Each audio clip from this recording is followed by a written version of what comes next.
Welcome to the Stories with Traction podcast. I'm your host, Matt Zahn. Thank you for joining us as we uncover how stories are one of the most important aspects of your business.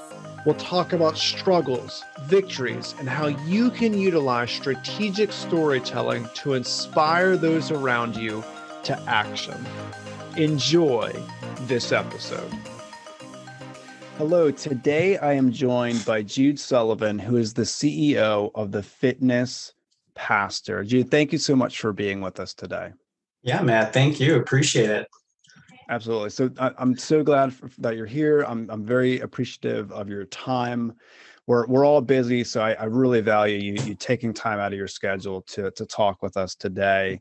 And the main reason why I wanted to have Jude on is because I feel like there's this reoccurring theme, especially as a culture in the United States, where we gorge ourselves during Thanksgiving holiday and into the Christmas holiday with December, where we're constantly so mindful of food and consumption with the thought of once the new year happens, once that ball drops, I am going to focus on my health.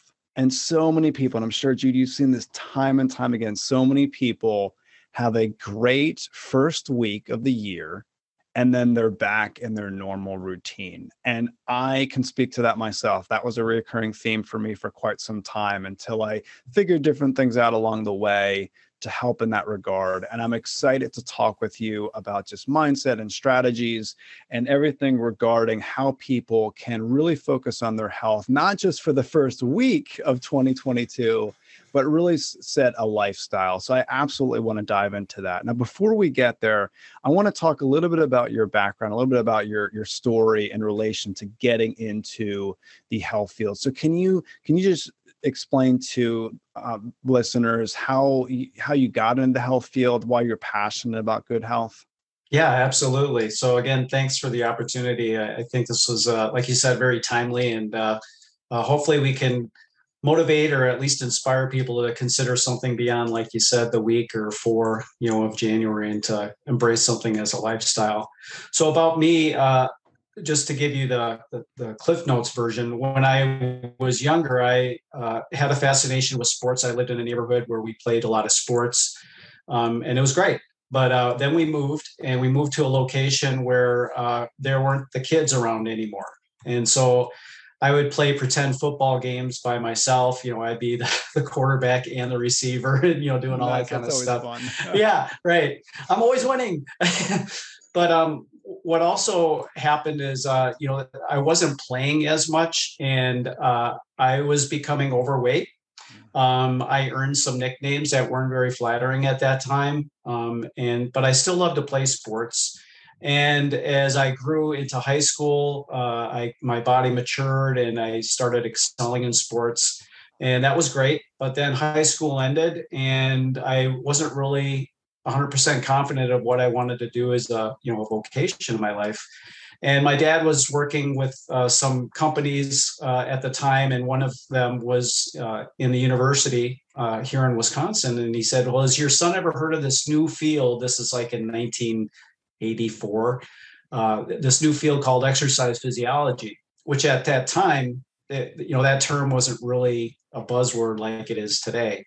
And I thought, that sounds kind of cool. Let me check it out. And it was in the School of Education. And so I went in and transferred, got my undergraduate degree as a physical education BS, but I knew I didn't want to teach physical education to kids.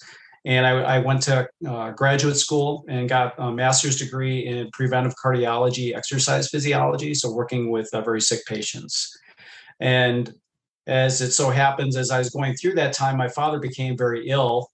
He had a heart attack, ended up needing multiple bypass procedures for his heart. He had both his carotid arteries resected, so he was just becoming a cardiovascular mess. And so it was kind of interesting how the personal, started to mesh with, what my professional development was, going with.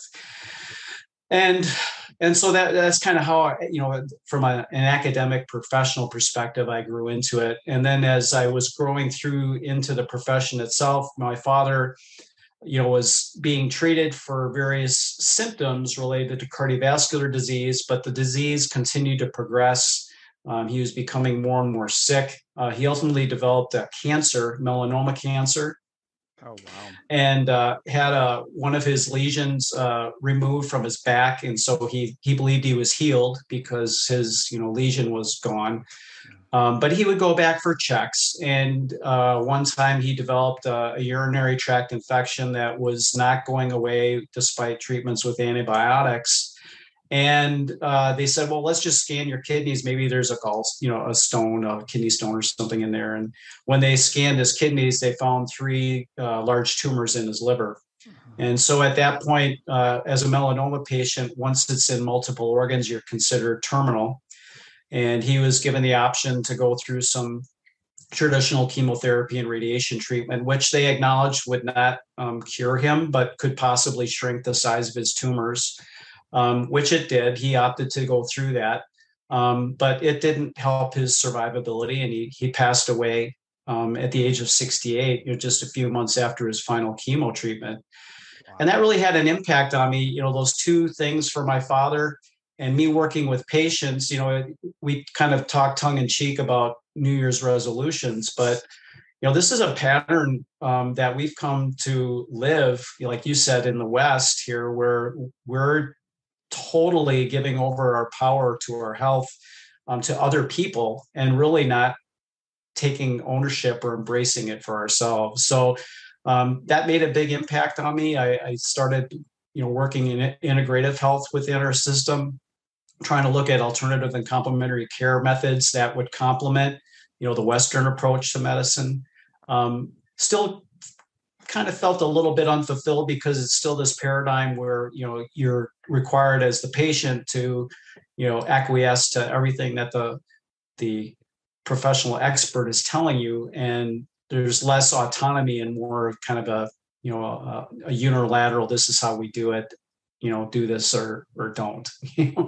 And so I know that's kind of a long drawn out response, but that's kind of what brought me to my present, situation right now, where I feel like I can impact people, by integrating myself with them so that they take ownership and they take power for their own health and their own well-being. Because I think people really don't give themselves enough credit.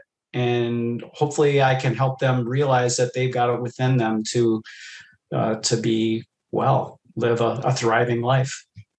Yeah, thank you for mentioning that. And I'm so sorry to hear about your father. I can only imagine, the weeks and months and all of that terrible experience that you were all going through during that time. I do appreciate, though, you sharing that story, because that is an extremely compelling why. And it's amazing the stories that we tell ourselves and we're able to continue to process to have that passion. I'm sure you've thought of that story many times as a way to really motivate yourself to help as many people as you possibly can, because it is life and death in many situations. There's a lot of people out there that they have these cycles where it's good for a little while, and then there's different eating habits and different structures that they need to put in place. And I also, speaking of structure, I like what you had said about you came from a community that was heavily involved in athletics, and then when you moved, you lost that structure. I have a similar story. I actually wrestled for 10 years. I started in elementary school, and I wrestled through high school and some of college. And what's amazing is we used to call it sucking weight, losing different weight. And that was half the battle to get on the scale. You had to be a certain weight. And then there was a lot of wrestlers that are on the wrestling mat and they're flopping around because they don't have any energy. They just spend, the weeks leading up to it doing very, very unhealthy things to lose that weight. And that was a huge structure for me to hit a certain number on the scale. And then once wrestling was over, I blew up like a balloon. I mean, I gained so much weight. I remember the doctor telling me one time, I remember I went for an annual physical. The doctor looked at me and he's like, you're in the danger zone. I don't know if you realize this, your body fat percentage, the different things that I'm looking at right now is like, you are in the danger zone. And you started rattling off all these potential different things that could happen with me. And here I am, I go from a very fit individual in the wrestling world. Now it's free reign to eat whatever I want, and I'm consuming calories and just garbage at such a pace. I'm gaining so much weight that now I'm in the danger zone, and it's because I lost my structure. And I feel like a lot of people lose their structure around the holidays, completely lose it. They're already having bad habits as it is. Then they completely lose any kind of sense of structure in the holidays. And then the new year starts, they have a little tiny bit of structure. Maybe they're doing a new weight loss program, they're going through an app on their phone, and then after a week or two is over, they go back to bad eating habits. So can you talk a little bit about structure, or something that you've seen that's been a reoccurring theme on why especially weight loss New Year's resolutions really don't work? I mean, the fail percentage on it's like a 92% fail rate, where people, that's a high fail rate. That's like, you're setting yourself up for frustration. Is there anything that you can point to on why that is the case? Yeah, so thanks for sharing your wrestling story. So I'm just going to back up a little bit, because I think this meshes well with it. Is here at Wisconsin, some colleagues and I, Wisconsin, this is late 80s, early 90s. We lost a number of wrestlers, literally fatal, as a matter of practice of weight loss procedures, like what you described. Wow. And the state of Wisconsin at the high school level was seriously considering dropping the sport. And so they approached our lab and they said, we want to do something novel and different. We believe it's going to be a little bit controversial. But what we did is, with our lab, we started evaluating body composition in wrestlers. And so I'm not sure, when it is that you wrestled, but what we did is we helped establish in Wisconsin a weight loss program, which monitored body fat percentage. So there was a minimum that you could achieve, whether you're a male or a female wrestler. You were allowed a certain rate of weight loss in a given week, but you couldn't go below a prescribed weight loss threshold based on your gender. And so this, like I said, was in the early 90s. By the time it was fully adopted in the state of Wisconsin, is now been embraced and in some form is utilized throughout every state in the country. And I found it interesting what you said is, when you talk about wrestling, you talk less about how fun it was and more about the experience of the weight loss, weight gain cycle and how much that impacted you even to this day. And so it's probably not, I don't want to isolate wrestling, and I'm not picking on wrestling because I think other sports have this, different forms of stigmas, but especially, with weight loss sports or weight restricted sports, or sports that have some sort of a subjective visual acuity that goes along with the performance element. And people are required to either lose weight or become leaner in order to perform at a high level. It can do a number on a young person, especially when everything around it, whether it's tradition, your coach, the medical staff, whoever, are essentially buttressing that as well. So to answer your question about resolutions, I think it's like you said, it's more about the mindset of what we consider to be or qualify as what represents health. And in this country, you cannot talk about health without talking about weight. And that's sad.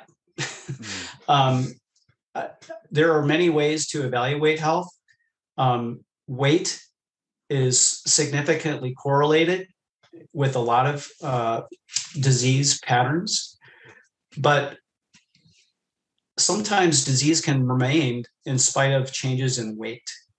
And so if we can focus, I would imply that if we could focus more on composition of weight, the BMI, in my opinion, is horrible on people's psyche, especially adults, especially healthy adults, where, you're too heavy for your height is not a good consistent message to be sending to people who are healthy, active, fit people. And that's what we're trying to do, is to promote healthy, active, fit people. Yeah, I really appreciate you mentioning the difference between weight and healthy. And just to give people a story regarding wrestling, because I want them to understand this, because I was hitting a certain weight, but I wasn't healthy. I mean, I remember, so I wrestled for a school we had multiple state championship teams. We had multiple state champions on the team. It was the best sport in the entire school. So a lot of wrestlers had uber, like they just got get out of jail free cards from the principal, from multiple teachers. Like it just, because we were packing the stands, bringing people in, and there was no other sport in the school that was doing nearly as well. There was a lot of leniency. Okay. So I literally remember days going into school and I am pounds overweight. Like if I was on the scale and I was weighing in, I would not have made weight. And I don't remember the highest I ever lost. I mean, I remember coming into school 3 and 4 pounds overweight. Like I wasn't going to make the scale. So what I did was, all my teachers were on board. I got a pass to get out of class. And I went down to, we had a gym. We had a fantastic school gym. It was incredible in high school. And I went down there and I had trash bags, and I put the trash bags on. I ran on the treadmill for hours. Then once I felt like I got as much sweat weight out of my body as I possibly could, I took a water bottle to class and I had Starburst, and I was spitting all day, just spitting. So basically what I was doing was I was completely dehydrating myself. I get on the scale, I make weight barely by like, I'm within ounces of not making weight. Now I need to go and do a grueling athletic activity. So to speak exactly to your point, I made weight, right? Pat on the back. I made a certain weight on the scale. I was not healthy. I mean, when I stepped on that mat, half the battle was the energy battle. It was wrestling with energy. We had the spotlight where, all the lights in the gymnasium were turned on, the spotlight's on you and your opponent. And I remember being on that mat, I'm feeling dizzy and lightheaded. I'm like, it was not a good situation. So yeah, absolutely. I mean, you can hit a certain weight on a scale. You can trick your body into getting to a certain weight. You can dehydrate yourself to hit a certain weight. They're not healthy practices. And a lot of people listening to this may say, well, that's extreme in the wrestling world.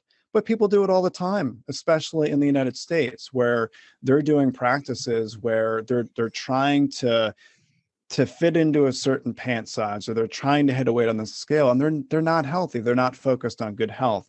So Jude, what are some practical steps, or what are some practical thoughts that people should be thinking about in the weeks and months ahead on really focusing on being healthy versus hitting a certain arbitrary number on a scale? Yeah, so I think you hit the nail on the head right there. So the United States in particular has become a master at weight loss. And I don't want to disrespect anybody who has difficulty losing weight, but as a population, we are the masters at losing weight. But the thing is that we gain it back and then some. And so this phenomenon of yo-yo dieting or yo-yo lifestyle is very real. And so we disregard the fact that we're losing the weight because we gain so much back. And we don't just gain back what we lost, we gain some plus extra. And that does a number to our psyche as well.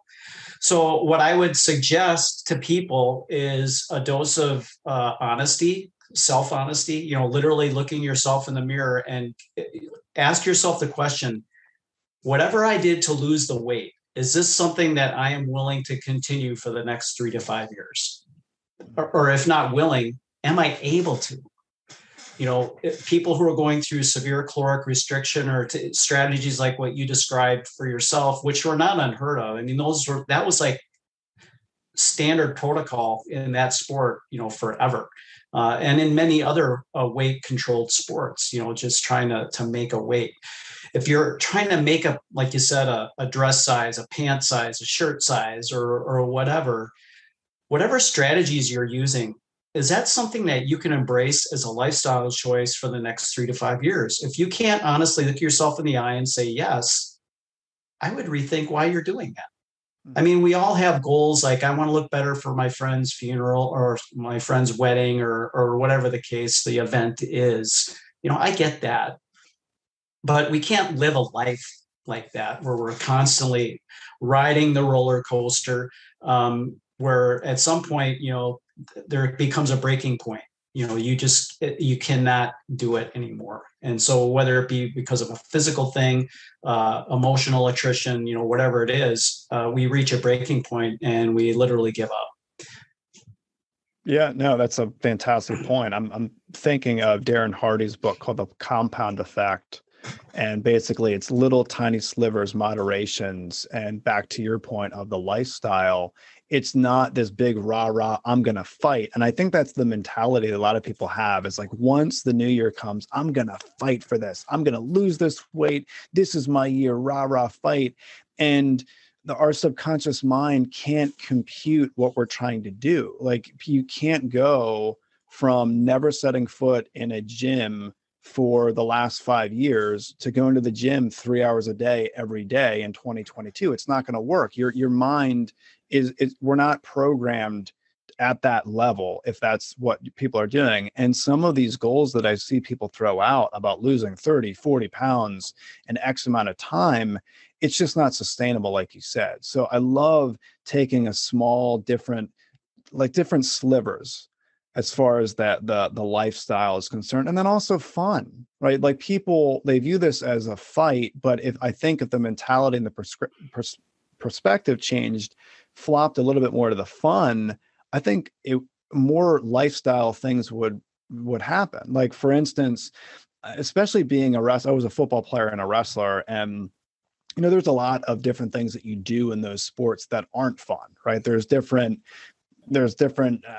especially when it comes to beefing up your ability to stay in the game. So, suicides, running back and forth, if you're familiar with that terminology, on people listening. Like, I remember doing those until some of the athletes puked on the field, and so that's not fun, right? And I think there's a lot of people, they'll start going to the gym, or they'll buy equipment in a home gym setting, or they'll do these radical calorie counting apps, and like they're doing, not that those are necessarily wrong in and of themselves, but the amount of calories that they want to consume is just unrealistic. And one of the things that I think was a huge change for me is figuring out how to actually have fun and not view it as a fight, but view it as the fun. And one of the things that I incorporated, so I have 3 young kids at home, and they love we have a trampoline park by our house. They love going to this trampoline park. Mm-hmm. So now I've set up a whole routine where, hey, we're going 2 to 3 times a week, and it's pretty good exercise. We're able to be in there for 2 hours at a time. So if I go, one day over the weekend, and I go 1 or 2 days during the week, and you're running around and jumping around, and it's a ton of fun. I'm actively being with my children, present with them, and it's a blast. If I were to say to myself, I'm going to wake up at 5 o'clock in the morning and I'm going to run 5 miles every day, that's not fun to me. That sounds terrible to me. What? Yeah. I've tried it multiple times and I was a complete failure with it. But now, just going to the trampoline park, running around, jumping around, having fun, it's so much more attainable in a lifestyle. So I really like you mentioning that about lifestyle. So as from a practical perspective, all right, so we talked about like the exercise piece a lot. What about food intake? In the weeks ahead, what kind of advice would you give to people regarding their relationship with food? Well, I think the word you just said is perfect: relationship. How do I say this? It's kind of a loaded question because it becomes such a personal thing, and it's become such an emotional topic for a lot of people. Whether it's exercise, whether it's diet, or whether it's a mindset change, the question I've come to embrace to ask people is, what is possible for you right now? So in other words, you see this, like you said, you have this big vision, this big picture, and you think I need to step into that right now, or else it's kind of a binary. It's either black and white. I can do this or I can't. I succeed or I fail. what's possible to move you in that direction, whatever it is. And letting that question guide you as to what your next step is. With regard to nutrition, we don't eat because we want to be nutrified. We eat because we're being social animals. We eat because we're stressed out. We eat because we're thirsty. We mistake thirst for hunger. And then we might eat because it's lunchtime or dinner or breakfast or however your schedule works out. So there are a ton of reasons why we eat. And I don't think it's any surprise that, we've seen a tremendous rise in the amount of type 2 diabetes in this country. And what's more horrifying is the number of young people who are being diagnosed with type 2 diabetes. Type 2 diabetes, once upon a time, was called adult onset diabetes because it was considered something that was more related to choices around lifestyle. But lifestyle, it takes a number of years for that to start to actually manifest. But now we're seeing type 2 diabetes syndrome in children. Wow. There's a huge disconnect here. And so what we're doing as adults, whether we're parents or not, is we're modeling something that is, trickling down into our younger children, our younger generations, and it's having a catastrophic effect. So whether you blame the food supply, whether you blame body image issues in this country, whatever it is, it's confluence a lot of different things.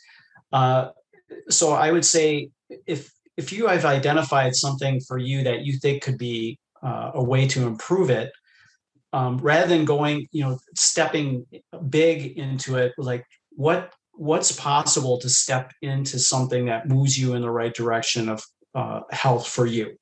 And so that is going to be very different from person to person. It's so easy to say, just eat more vegetables, just watch your calories, because what we've recognized is calories are not calories. Energy in, energy out is a part of the equation. It's not the whole equation. And so the better we get at with our nutritional science, the more we understand how we're going to be able to address this. But if you want to talk pandemic, look at the amount of weight gain and type 2 diabetes that has occurred in our younger kids. And that if something doesn't frighten you, that should frighten you. Wow.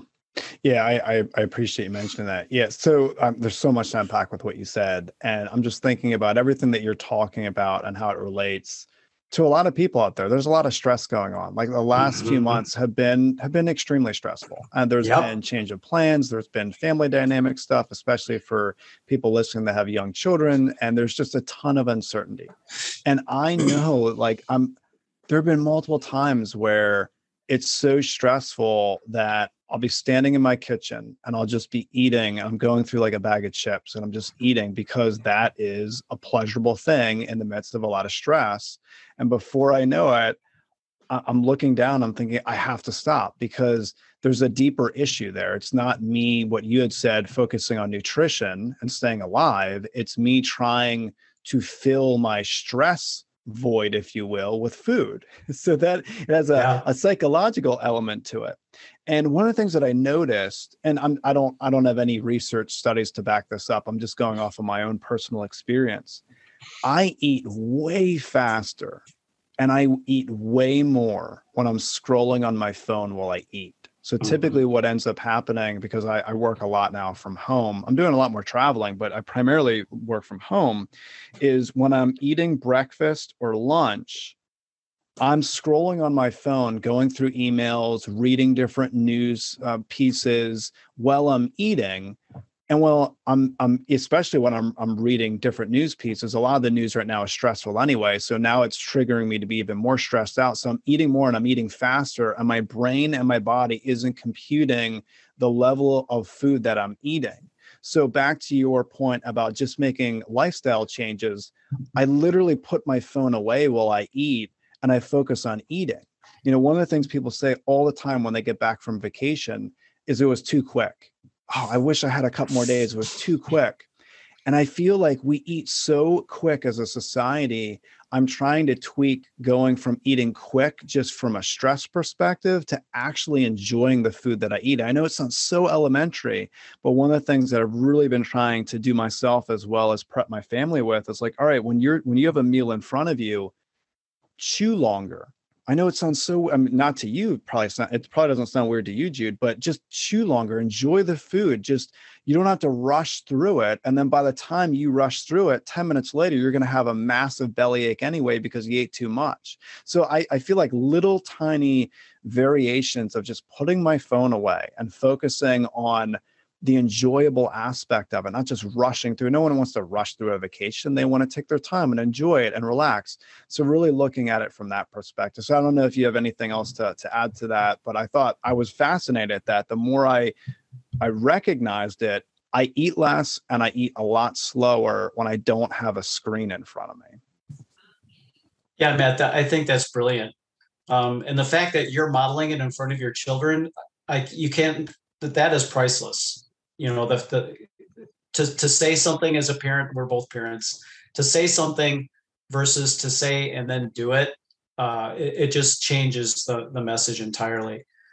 So, you know, as a man of faith, I would even start by just sitting there and just giving thanks for the fact that I have a meal in front of me. It slows you down, and just being in a thankful moment as you do that can be helpful. But, you know, even in the world of mindfulness and becoming aware of your surroundings, I think the strategies that you use, that you describe about chewing your food, maybe you slow it down in the beginning where you literally say, I'm going to chew my food 20 times before I swallow. And so you might find yourself counting. It sounds silly, but before you know it, all of a sudden you're not counting. You're just, like you said, you're eating. And you're not distracted as you eat. You know, we have a fascination with multitasking and believing that we can be more productive through multitasking. But I think what kind of insidiously crept in with that message is this idea that in trying to do everything, we are doing nothing. And we're not enjoying anything. We're not in the present moment.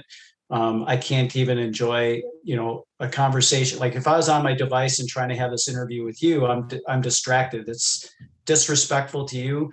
It compromises the quality of the experience that we're having. And so that this idea of awareness and becoming mindful of what it is that you're doing applies across your entire, you know, spectrum of life. What we even will do, just to kind of make this something even more apparent, is whatever your dominant side is when you eat, or even let's say brushing your teeth. So again, let's expand this, you know, scope a little bit. Do it with your non-dominant hand. So if I'm a right-hander, I'm going to eat my entire meal as a left-hander and just slow myself down intentionally.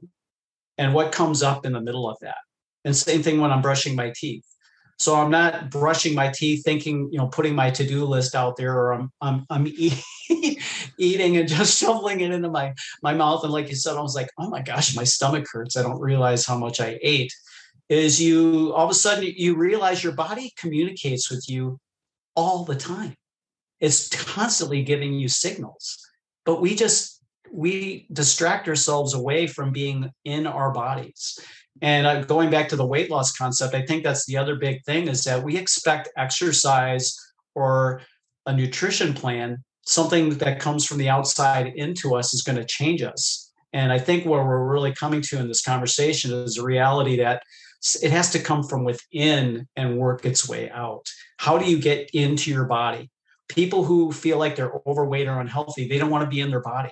They don't like it there. So they're grabbing for, you know, these extrinsic, external answers to their problem. The problem's inside. And so if we can, you know, again, address this idea of what's possible from the inside out, you'll start to have all of these aha moments of things that you can do. And then just being persistent and asking, okay, you know, what's possible now? You know, what's the next thing? Not, I'm going to go out to way out in the left field right away. I'm just going to take the next step. What's the next step? Sure. No, I appreciate that. Thank you for mentioning that. So I Before we wrap up, there was a lot to unpack within our conversation, and I want to touch on that because people listening to this when we first started, they may have thought we were going to go into, it's the new year, you got to fight, right? That whole it's time to achieve your goals, and I don't think this conversation was that at all. I think that there are practical steps that you had mentioned. I really appreciate you talking about focusing on health versus weight. So my plea and my challenge to everyone listening is the goal, quote unquote, goal that you have for 2022. Is it really, was it extracted through some company marketing to you? Like, did you see a magazine cover? Did you see something and say, I want to look like that, or I want to hit the scale at this weight? I'd really challenge people to think about that because I really appreciate what you said, Jude, focusing on good health versus just hitting a certain weight number on a scale. So I think that's huge. So health versus weight. I also appreciate you mentioning lifestyle. If you can't do this for the next 3 years, it's really not worth you doing, because once the failure sets in and once you go back to your normal lifestyle, it's not only going to be the weight gain. So now you're not hitting what you set out to do, but it's also an increase because it happens all the time. People, they shoot up, they get heavier than when they started. So I appreciate the lifestyle. I really challenge people to focus on the fun, like figure out something that you can do, especially if we're talking about an exercise activity. Don't make it be this fight. Oh, I gotta pull myself out of bed in the morning and I gotta do something that I hate doing. You're not going to do that. That's not sustainable based on what you said. And then I also really appreciate the whole idea of just enjoying your food. And that what you said, I really appreciate using your non-dominant hand. It's going to slow you down, pausing, being grateful for the food that you have, making it more of an experience versus rushing through and using it as a way to help us in a stressful situation, which I think a lot of people are eating now. So I appreciate those 3 points.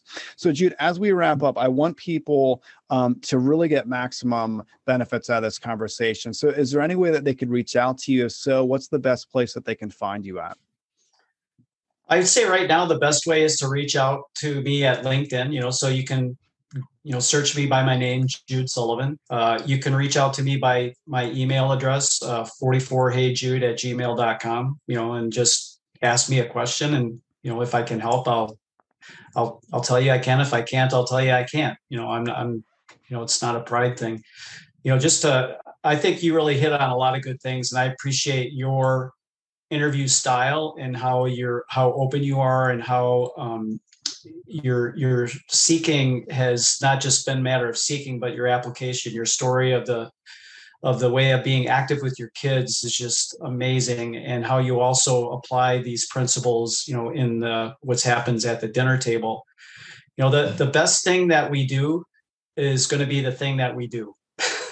So what works best for one person may not be the best thing for another person. And so, like I said, you really have to kind of take ownership for your own life and for your own experience.